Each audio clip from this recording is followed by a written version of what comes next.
ఈ మున్సిపాలిటీలను గ్రామ పంచాయతీలను తీసుకొచ్చి జిహెచ్ఎంసీలో కలిపితే 10 ఊర్లకు వార్డు అవుతుంది. 10 ఊర్ల సర్పంచ్లలో 5 సర్పంచ్లు బీసీలకు వచ్చేటి, మా ఎస్సీ ఎస్టీలకు 3 వచ్చేటి. అవి తీసేసి ఒక్కటి 10 ఊర్ల వార్డుకు ఒక రెడ్డి గారు ఇట్లా అవుతాడు అన్నట్టు. అందుకే ఆ శాసన మండలిలో చెప్పినటువంటి అంశం. సరే, ఏదేమైనప్పటికీ కూడా ఇలా బీసీలమంతా ఒకటైనం, బీసీలమంతా ఆత్మగౌరవం కోసం నినదిస్తూ ఉన్నాం. కాబట్టి ఇక భవిష్యత్తులో ఇట్లాంటి రాజకీయాలు, వీరి దుర్మార్గమైన రెడ్డి రావుల రాజకీయాలు అయితే ఉండయి భవిష్యత్తులో ఖచ్చితంగా. ఇక అది కాకుండా నిన్న చెప్పిన కదా విద్యా వైద్యం కథ ఎట్లా ఉంది అనేది. ఇంకా తెలంగాణ రాష్ట్రంలో రాష్ట్రం ఏర్పడ్డప్పటి నుంచి ఇప్పటి వరకు ఈ దొంగ ప్రభుత్వాలు, ఈ రెడ్లు దొరల ప్రభుత్వాలు ఏం చేసినాయి? మనకు పేదోడు, ఇప్పుడు సర్కార్ దవాఖానకు పోయేటోళ్ళంతా పేదోళ్ళే, అంత పేదోళ్ళే పోతారు. అంతెందుకు, కేసీఆర్ రేవంత్ రెడ్డి కలిసి బాలంతల పైసలు తిన్నారు. ఎక్కినా మీకు బాలింతల పైసలు తిన్నారు. ఇది నేను చెప్పింది కాదు, కంట్రోలర్ అండ్ ఆడిటర్ జనరల్ చెప్పినటువంటి లెక్క ఇది. ఇక చూడ్రి, కేసీఆర్ రేవంత్ రెడ్డి కలిసి బాలంతల పైసలు తిన్నారు వీళ్ళు, పచ్చి బాలంతల పైసలు తిన్నారు వీళ్ళు. ఇగో గిది చూడిగో, అంతకంటే ముందు ఇది చెప్తా. ఇది రెడ్డి సంఘం మంగపేటనట. ఈయనేమో ఎమ్మెల్యే. ఈ ఎమ్మెల్యే పక్కపొంటి 1 ఇంచు పెద్దగా చేసుకున్నాడు ఈ రెడ్డి గారు. ఈ రెడ్డి ఎమ్మెల్యే పక్కపొంటి బీసీ ఓడేవాడన్నా మా ఎస్సీ ఓడేవాడన్నా జర మీదకి ఇట్లా పోటు వేసుకుని బతకరిస్తారా? మేడిపల్లి సత్యం గారు, నువ్వు ఆ ఎమ్మెల్యే, ఆయన అసలు ఉందా అది కంట్రోల్లా ఈ నియోజకవర్గం? సరే, తెలంగాణ రాష్ట్ర ప్రభుత్వ ఆసుపత్రులలో మందులు కొనమని చెప్పి బడ్జెట్ రిలీజ్ చేసిరు. సర్కారు దవాఖానలో పేదోళ్ళు వస్తారు కదా, చూసి సిటీ రాసి వాళ్ళకి మందులు ఇవ్వమని చెప్తే, ఫస్ట్ అంతకంటే ముందు ఈ లైవ్ను లైక్ చేయండి, షేర్ చేయండి, మీరు ఫ్రీగా వాడుకోండి. ప్రభుత్వ ఆసుపత్రిలో మందులు శస్త్రచికిత్స సామాగ్రి అంటే సర్జరీ చేసే బ్లేడ్లు అవి ఇవి కొనమని చెప్పి కొనుగోలుకు సంబంధించి వైద్య ఆరోగ్య శాఖ కింద వివిధ సంవత్సరాల్లో జరిగిన బడ్జెట్ కేటాయింపులు మరియు వాస్తవ ఖర్చుల వివరాలు అందించిన పత్రాల ఆధారంగా ఇగో ఇక్కడ ఉన్నాయి. ఇగో మందుల కొనుగోలుకు ప్రభుత్వ ఆసుపత్రుల కోసం కేంద్రీకృత పద్ధతిలో మందులు కొనేందుకు కేటాయించిన నిధులలో చాలా వరకు ఖర్చు చేయకుండా మిగిల్చినట్టు నివేదికలు చెప్తున్నాయి. మందులు కొనమంటే కొనలే. 2023-24 ఈ ఏడాది మందుల కొనుగోలు కోసం 37,743 లక్షలు అంటే సుమారు 377 కోట్ల రూపాయలు కేటాయించారు. దేనికి? మందులు సర్కారు దవాఖానలో గోళీలు సూదులు కొనినందుకు, బయట ఈ మెడికల్ షాప్లలో రాయకుండా 377 కోట్లు కేటాయిస్తే 283 కోట్ల రూపాయలు మాత్రమే ఖర్చు చేసి, అంటే దాదాపు 94 కోట్ల రూపాయలు మందు సూదీలు సర్కారు దవాఖానలో కొనాల్సిన డబ్బుల్ని వాపసు ఎత్తుకొని పోయారు. చూసుకోగా ఎక్కువైనట్టు 2018-19 బడ్జెట్లో దాదాపుగా 33,200,000 అంటే దాదాపుగా 332 కోట్లు 332 కోట్ల రూపాయలు కేటాయించారు బడ్జెట్లో. ఇక ఖర్చు పెట్టిందేమో కేవలం 51 కోట్లు ఖర్చు పెట్టిరు. 51 కోట్లు మాత్రమే. అంటే ఈ ఏడాది అత్యధికంగా 280 కోట్ల నిధులు ఖర్చు చేయలే, మిగిల్చుకురు. ఇది కేసీఆర్ పంతనం. ఇది కేసీఆర్ ముఖ్యమంత్రికి ఉన్నప్పుడు ఇది, రేవంత్ రెడ్డి ముఖ్యమంత్రికి ఉన్నప్పుడు ఇది. ప్రాణరక్షణ మందులు లైఫ్ సేవింగ్ మెడిసిన్స్ కోసం 12 కోట్ల రూపాయలు కేటాయించారు. ఏది 12 లక్షలు కదా, ఓకే ఓకే. ఇక్కడ ఇక చూడ్రి, ఇందులో కేవలం 120 లక్షలు కేటాయిస్తే 120 అంటే 120 కోట్లు 12 కోట్లు కేటాయిస్తే 2 కోట్లు ఖర్చు చేసి వీళ్ళు. ఇగో ఇది అంటే వీళ్ళు సర్కారు దవాఖానలో సూదులు మందులు దొరుకుతలేవంటే ఎందుకు దొరుకుతాయి? సర్కారు ఏం చేస్తుంది? మీకు ఇచ్చినట్టే ఇచ్చి వెనక గుంజుకొని పోతుంది పైసలు. ఇంకా మనకు సూదులు ఏడ దొరుకుతాయి, మందులు ఏడ దొరుకుతాయి? సర్కారు దవాఖానలను దివాలా తీయాలి, ఆడ ఏం దొరకదని బదనాం వేయాలి. అప్పుడు యశోద, అపోలో, ఈ కాంటినెంటల్ ఇవి ఉన్నాయి కదా, ఇక సూపర్లో చేర్పించుకోవాలన్నట్టు మన మైలపోలో వెళ్తాను. సూపర్ స్పెషాలిటీ ఇక అసలు కథకి ఇది బడ్జెట్ లెక్కలలో. ఇక శస్త్రచికిత్స సామాన్ అంటే ఆపరేషన్ థియేటర్లో సమాను కొంటాం. ఈసారి పేదోళ్లకు ఆపరేషన్లు చేస్తామని కత్తులు కత్తెరలు 2023-24 సర్జికల్ కన్జ్యూమబుల్ కోసం దాదాపు 110 కోట్లు కేటాయించారు. 2023-24లో ఎంత ఖర్చు చేసిరు అంటే 21 కోట్లు ఖర్చు చేసిరు. 110 కోట్లు కేటాయించి దాంట్లో 88 కోట్లు ఖర్చు చేసి 21 కోట్లు మిగిల్చుకున్నారు. సర్జికల్ బ్లేడ్ల పైసలు 2019-20 ఈ ఏడాది 30 కోట్లు కేటాయిస్తే 7 కోట్లకు మాత్రమే వినియోగించారు. 2018-19లో 20 కోట్లు కేటాయించి 6 కోట్లు ఖర్చు చేసిరు.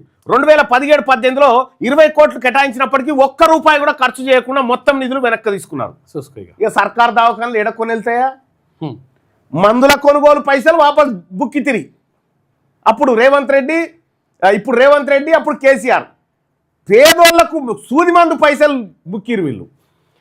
ఇగో 2017-18లో ఈ ఇగరంగాల కేసీఆర్ బాపే రావాలి. ఇగో ఈ బాబు చేసిన కథ 20 కోట్ల రూపాయలు కేటాయించి ఒక్క రూపాయి ఖర్చు పెట్టకుండా నిధులు దారి మళ్లించి కాళేశ్వరానికి గుత్తేదారులకు అప్పచెప్పిండు కేసీఆర్. సర్జికల్ బ్లేడ్ కేసీఆర్ కథ బ్లేడ్లు కూడా పైసలు.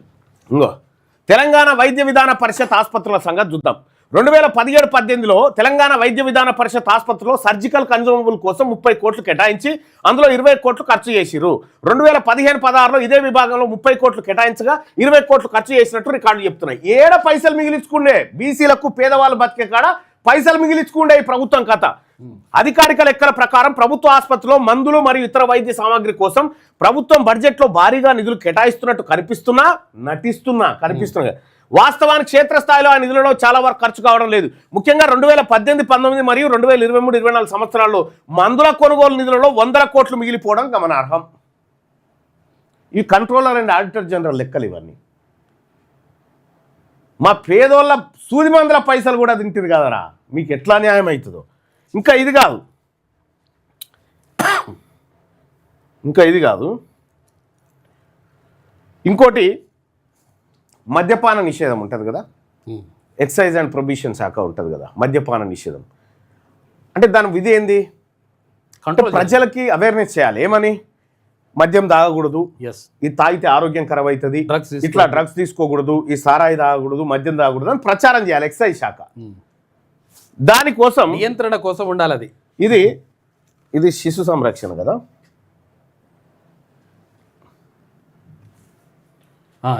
ఇది మద్యపానం తాగొద్దురా అని ప్రచారం చేసేందుకు 2014-15 ఆర్థిక సంవత్సరం ఎక్సైజ్ శాఖ చూస్తే కేటాయింపు ఏంది? మద్యపాన దుష్ప్రభావాలపై ప్రచారం కోసం 4 కోట్ల రూపాయలు. దానికి మద్యపానం తాగొద్దు అని ప్రచారం చేసేందుకు 4 కోట్ల రూపాయలు కేటాయించి ఖర్చు చేసిందంటే ఈ నిధులను అసలు వినియోగించలేదు. సున్నా మొత్తం నిధులు వెనక్కి తీసుకున్నారట.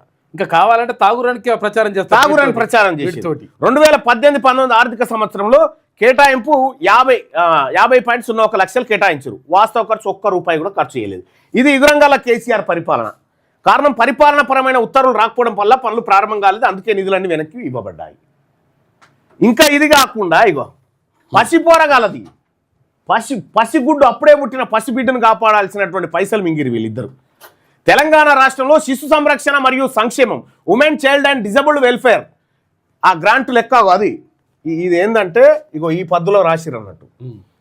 శాఖకు సంబంధించిన బడ్జెట్ కేటాయింపులు, వాస్తవ ఖర్చులు మరియు మిగిలిన నిధుల వివరాలు అందించిన అధికారిక పత్రాల ప్రకారం ఏది అప్రాప్రియేషన్ అకౌంట్స్ నుంచి తీసుకునేవి. ఇవి నా లెక్కలు కాదు, కాగ్ నివేదిక లెక్కలు ఆధారంగా ఇగో 2014-15లో శిశు సంరక్షణ అప్పుడే పుట్టినటువంటి బిడ్డకు పాల కోసమో మందుల కోసమో లేకపోతే ఇతరత్ర వైద్య ఖర్చుల కోసం ఓ కార్యక్రమం ఉంటుంది కదా. దాంట్లో 2014-15లో 1600 కోట్ల రూపాయలు దానికి కేటాయించారు శిశు సంరక్షణ కోసం. ఖర్చు చేసింది 795 కోట్లు. ఇలా మిగిల్చుకొని తిన్నది 812 కోట్లు. ఈ రేవంత్ రెడ్డి కేసీఆర్ చేస్తున్న దందాలు చూడరు ఎట్లున్నాయో. 2015-16లో 1500 కోట్లు కేటాయించారు, 411 కోట్లు మింగిరల్లా. 2017-18లో 1745 కోట్లు కేటాయించారు, 470 కోట్లు మింగిరు మళ్ళా.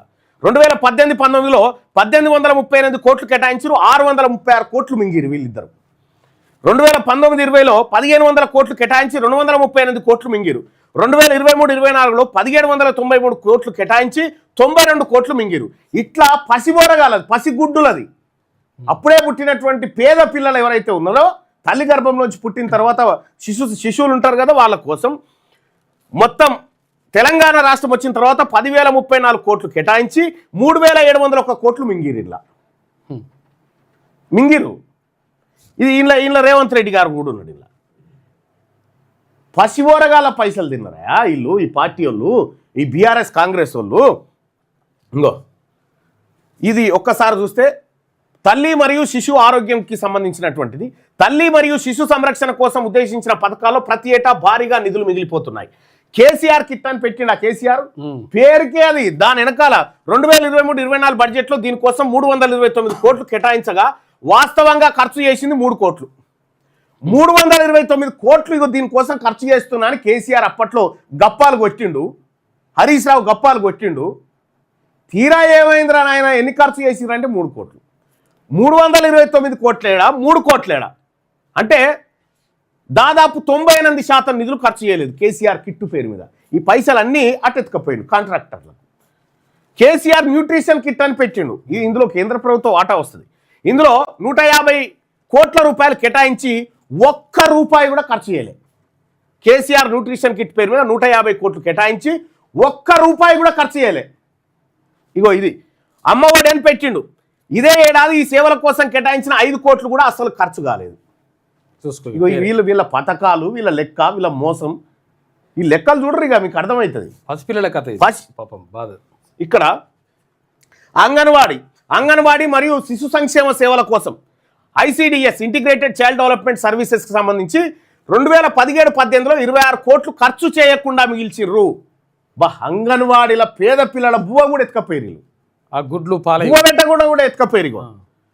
దీని కింద జీతాల కోసం 31.47 లక్షలు అదనంగా తీసుకున్నప్పటికీ అసలు బడ్జెట్ నుంచి భారీగా కోత పడ్డది. అంటే చిన్న పిల్లల అంగన్వాడీ కాడ మన పేద పిల్లల సొమ్ము కూడా తిన్నారు వీళ్ళు. శిశు సంరక్షణ సేవలు ఇక్కడ 2023-24లో 14.56 కోట్లు కేటాయించగా 5.68 కోట్లు తగ్గించి కేవలం 8.89 కోట్లు మాత్రమే ఖర్చు చేశారు. ICPS ఇక్కడ 2023-24లో దీనికోసం 33 కోట్లు కేటాయించగా వాస్తవం ఏం 17 కోట్లు. ఎటు పోతున్నాయి 20 మరి పైసలు? కేటాయింపులు అనౌన్స్మెంట్లేనా, డైలాగులేనా? ఖర్చు ఎందుకు చేస్తలేరు? బడ్జెట్లో సూపర్ డూపర్ అంటారు. డూపరు ఇలా బల్లలు కొట్టుడు. ఏ ప్రభుత్వం ఇయ్యాలంతా మేము ఇస్తా ఉన్నామని డైలాగులు కొట్టుడు. ఈ అమ్మ ఈ దొంగలరా నాయన వీళ్ళిద్దరు. ఒట్లు కొనే అన్నట్టు. ముఖ్యమైన శిశు సంరక్షణ పథకాల విశ్లేషణ చూస్తే మౌలిక సదుపాయాలు, భవనాల నిర్మాణం, అంగన్వాడీ కేంద్రాల నిర్మాణం కోసం కేటాయించిన నిధులను వినియోగించడంలో ప్రభుత్వం విఫలమైంది. 2015-16లో అంగన్వాడీ భవనాల కోసం 20 కోట్లు కేటాయించగా 18 కోట్లు ఖర్చు చేయకుండా మిగిల్చారు. 18 కోట్లు మింగిరు. ఇలా 20 కోట్లు కేటాయిస్తే 18 కోట్లు మింగిరు కాంట్రాక్టర్లకు. 2018-19లో అంగన్వాడీ కేంద్రాల నిర్మాణం MGNREGA కింద ఎంత 15 కోట్లకు ఒక్క పైసా కూడా వాడకుండా వెనక్కి పంపించేసారట. ఈ పేదోళ్ళకి ఇస్తారా? ఈ పేదోళ్ళ కారా మనం తిండి పెట్టేది? ఉన్నది మనం రెడ్లు వెలమలు మంచగా తింటాం. కానీ ఇది మన పోరగాల బువ్వు ఎత్తుకపోయారా, మన గోళీలు ఎత్తుకపోయారు, మన సూదులు ఎత్తుకపోయారు. ఇగో అందించిన పత్రాల ప్రకారం ఇక ఇక్కడ చూడండి, ఏది ఎక్సైజ్కి సంబంధించి ఇక మద్యం మరియు మాదక ద్రవ్యాల నివారణ జాతీయ విధానం వాస్తవ ఖర్చు ఈ పథకం కింద 2.75 కోట్లు ఖర్చు చేశారు. ఈ ఖర్చు కోసం బడ్జెట్లో ఎలాంటి ముందస్తు కేటాయింపులు లేవని, ఇది నిబంధనల ఉల్లంఘనని ఆడిట్ నివేదిక పేర్కొంది. ఇవ్వనికి దోషింది వాడిగా పప్పు బెల్లాల లెక్క పంచక తిన్నారు. ఇక చూడరు, ఇక ప్రభుత్వ ఆసుపత్రులలో మన గోళీలు పోయినాయి, మన సూదులు పోయినాయి, మన అంగన్వాడీ పొరగాల బతుకు పోయింది, శిశు సంరక్షణ పోయింది, పచ్చి బాలింతల పైసలు పోయినాయి. ఎందుకు పోతా ఉన్నాయి ఇవన్నీ అంటే ఈ దొంగల కోట్లు వేస్తున్నాం కాబట్టి చేస్తున్నారు ఈ పనంతా. ఈ కాంగ్రెస్, BRS, BJP దొంగలకు మనం ఓట్లు వేస్తున్నాం కాబట్టి మన పోరగల 500 రూపాయలు మనం ఆడ ఓటుకు తీసుకుంటున్నాగా అంగన్వాడీ కదా నీ బిడ్డే అన్నం కట్ చేస్తుర్రు. గుడ్డు పాలు 500 రూపాయలు నీకు ఇస్తా ఉన్నాడు కదా, సర్కార్ దవాఖానికి వాడికి పోగానే నీకు గోళీలే సూది లేదని చెప్తా ఉన్నాడు, అది ఆడ కట్ చేస్తా ఉన్నాడు. ఇన్ని రకాలుగా మిమ్మల్ని 500 రూపాయలకు దోపిడీ చేస్తా ఉన్నారు కదా, ఇన్ని వేల కోట్ల రూపాయల మీ సొమ్మును 500 రూపాయలకు అమ్ముకుంటా ఉన్నాం మనము. అవి ఆ పరిస్థితి వచ్చింది. నేను చెప్తా ఉన్నా, విఘ్నులైన ఓటర్ మహాశైలారా, మీకు ఏది కావాలి ఇలా చెప్పు. 500 రూపాయలు కావాలా, ఈ ఆరోగ్యం కావాలా? ఆలోచించుకోండి. ఈ ప్రజలకు ఈ దొంగల ముఠ బడ్జెట్ మీద పడి, రాశి మీద పడి పందికొక్కులు తిన్నట్టు తింటా ఉంది మన సొమ్ము. కాబట్టే తెలంగాణ రాజ్యాధికార పార్టీ క్లియర్గా చెప్పింది. తెలంగాణ రాజ్యాధికార పార్టీ అధికారంలోకి వచ్చిన తర్వాత ఈ యశోదలు, ఈ కిమ్సులు, ఈ అపోలలు ఉండయి. వీటన్నిటిని ఖతం చేసి సర్కారు ఆసుపత్రి కార్పొరేట్ లెవెల్లో తీర్చిదిద్దుతాం. సర్కారు ఆసుపత్రిని కార్పొరేట్ లెవెల్లో ఒక్క అనా పైసా కూడా, మీకు ఆరోగ్యం బాగలేకపోతే ఒక్క అనా పైసా కూడా మీ చేతి నుంచి తగలకుండా చేసేటువంటి కార్యక్రమమే తెలంగాణ రాజ్యాధికార పార్టీ. మీ పిల్లలకు స్కూళ్ళు కదా, ప్రైవేట్ స్కూల్ ఉన్నాయి కదా, ఈ ప్రైవేట్ కార్పొరేట్ స్కూల్స్ ఏవైతే ఉన్నాయో వీటిని ఖతం చేసి సర్కారు స్కూళ్ళల్లోనే కార్పొరేట్ స్థాయి విద్యను అందించడమే మా పార్టీ లక్ష్యం. ఇవి రేవంత్ రెడ్డి వచ్చి చెప్తాడు అనుకుంటున్నావా ఈ లెక్కలు? లేవో కేసీఆర్ వచ్చి చెప్తాడు అనుకుంటున్నావా? హరీష్ రావు చెప్తాడు అనుకుంటున్నావా? ఎవరు చెప్పరు ఈ లెక్కలన్నీ. ఇవాళ మనం సోయికొచ్చినాం బీసీలం కాబట్టే, బీసీలమంతా తెలివికి వచ్చినాం కాబట్టే, ఒక్కటైనాం కాబట్టి బయటపడుతున్నాయి ఈ లెక్కలంతా. ఈ లెక్కలు చూసుకోవాలి కదా ఓటేసేటప్పుడు మనం, ఈ లెక్కలు చూసుకోవాలి. ఇప్పుడు మళ్ళీ కాంగ్రెస్ పార్టీకి పుట్టుకున్న ఓటేస్తే ఇవ్వ చూసినావా మేము ఇంత దోపిడీ చేసినా మళ్ళీ మాకే వేసిరు, వీళ్ళని ఇంకా దోపిడీ చేస్తామని చెప్పినట్టు సార్, లైసెన్స్ ఇచ్చినట్టుగా. బీఆర్ఎస్ హయాంలో జరిగిన దోపిడీ మామూలు దోపిడీ కాదు. కేసీఆర్ హయాంలో జరిగిన దోపిడీ 50 ఏళ్ళ తెలంగాణలో ఎప్పుడు జరగలేదు, అంత దోపిడీ జరిగింది కేసీఆర్ హయాంలో. ఇప్పుడు రేవంత్ రెడ్డి దానికి డబుల్ చేస్తా ఉన్నాడు. ఈ లెక్కలన్నిటిపైన ఎవడన్నా చర్చకు సిద్ధంగా ఉన్నాడా బీఆర్ఎస్ పార్టీ నుంచి కానీ కాంగ్రెస్ నుంచి కానీ? ఈ లెక్కలు తప్పు అని చెప్పి చెప్పడానికి ఎవడన్నా ఉన్నాడా? నా పార్టీ నుంచి నేను ఎవరిని పంపంటే వాళ్ళని పంపుతా, అక్కడి నుంచి ఎవడొస్తాడో పెద్దోడు వస్తే నేను కూడా వస్తా, రండి. ఇవి మా పిల్లల పైసలు రాబోయి, మా తల్లుల పైసలు ఇవి, మా ఆడబిడ్డల పైసలు, మా బాలంతల పైసలు ఇవి, మా సూదిమందుల పైసలు, మా గోళీల పైసలు ఎత్తుకపోయి తిన్నారు కదరా. అందుకోసమే తెలంగాణ రాజ్యాధికార పార్టీ మేమందరినీ రిక్వెస్ట్ చేస్తూ ఉంది. ఏందది అన్న? ఓటు. ఈ ఓటు అత్యంత కీలకమైనటువంటి ఓటు. ఈ ఓటును మీరు కత్తెర గుర్తు పైన వేయండి. రాబోతున్న మున్సిపల్ ఎన్నికలలో ఈ కత్తెర గుర్తు మీద ఓటేయండి. కత్తెర గుర్తు మీద ఓటేస్తే, ఈ కత్తెర గుర్తు మీద ఓటేస్తే ఈ దొంగల భరతం బట్టి, ఈ దొంగలు పందికొక్కులక్క తిన్నటువంటి సొమ్మంతా కక్కిపిచ్చి ఇది పేద ప్రజలకు పంచుతాం. ఇది ప్రజల కోసం ఖర్చు పెట్టాల్సిన డబ్బు. కత్తెర గుర్తుకు ఓటేసి కత్తెర గుర్తు అభ్యర్థులను గెలిపించండి. తీన్మార్ మల్లన్న గారు మీరంటే అభిమానం, అభిమానాన్ని ఓట్ల రూపంలో చూపించండి. మీ అభిమానం ఉంటే ఓట్ల రూపంలో చూపించండి. ఎస్, ఈసారి కత్తెర గుర్తుకు ఓటేసి మొట్టమొదటిసారిగా నా జాతుల కోసం, నా ఆత్మగౌరవం కోసం ఓటేసుకున్నాను గర్వంగా ఫీల్గా వేయండి, వేయించండి, చెప్పండి మనోళ్ళకి అందరికీ. అందుకోసమే నేను రిక్వెస్ట్ చేస్తా ఉన్నా, ఈ పార్టీలు ఈ పరిపాలనలో ఏం జరిగిందో మీ కళ్ళ ముంగడ పోస్తా ఉన్నా. ఇవన్నీ రీసెర్చ్ చేసి మీ ముంగడ పోస్తా ఉన్నాం. జరిగిన వాస్తవాలు ఇవి. ఎవ్వడికాడ సమాధానం ఉండదు దీనికి, ఎందుకంటే ఇవి లెక్కలు వాస్తవాలు కాబట్టి. దీనిపైన ఎవరు సమాధానం చెప్తారా? ఈ మింగిర్రా లేదా పైసలు ఎంతనికి? వైద్య ఆరోగ్య శాఖ మంత్రిగా పనిచేసిన హరీష్ రావు, నువ్వు రెడీయా? దీనిపైన నీ ఆయాంలో చేసిన కథ నేను చెప్తా. ఇప్పటికి కూడా అదే కొనసాగుతుంది. మన బీసీల సొమ్ము తింటుర్రు, మన పిల్లల బతుకులు ఆగం చేస్తూ ఉన్నారు, కుక్కలు చింపిన ఇస్తరాకు చేస్తూ ఉన్నారు మన జీవితాలన్నింటినీ. అందుకోసమే మనం ఆత్మగౌరవంతో బతకడం కోసం, మన జీవితాలను మనం బాగుపరచడం కోసం మనమంతా కత్తెర గుర్తుకు ఓటేసుకుందాం. కత్తెర గుర్తుకు ఓటేస్తే ఈ దొంగల తోకలు కడి చేస్తా, ఈ దొంగ పార్టీల పరిపాలన తోకలు కడి చేస్తా. దానికోసం కత్తెరకు పవర్ ఇవ్వండి, కత్తెరకు పవర్ ఇవ్వండి. ఈ పవర్ మీ జీవితాలను, మీ పిల్లల జీవితాలను మారుస్తుంది. రైట్ టు రీకాల్ తెస్తా అని చెప్పిన ఆడేవాడన్నా? కత్తెర గుర్తు చెప్పిందా? తెలంగాణ రాజ్యాధికార పార్టీ చెప్పింది రైట్ టు రీకాల్ తీసుకొస్తామని చెప్పి. రైట్ టు రీకాల్ అంటే ఎంత పెద్ద బ్రహ్మాస్త్రం తెలుసా? అది ఓటు వాపస్ తీసుకునే హక్కయా? వేసిన ఓటు వాపస్ తీసుకునే హక్కును ప్రజలకు ఇవ్వడం. ఎవడన్నా అవినీతి చేయాలంటే, ఏదన్నా ఒక రూపాయి తినాలంటే ఉత్సాహపడుతుంది. అప్పుడు ప్రజలు ఓటు వాపస్ తీసుకుంటే నేను గద్దె దిగిపోతానేమో అని. ఆ సిస్టమ్ తెస్తాము. దానికోసం మా ప్రయత్నం, పారదర్శకమైనటువంటి పరిపాలన కోసం మా ప్రయత్నం.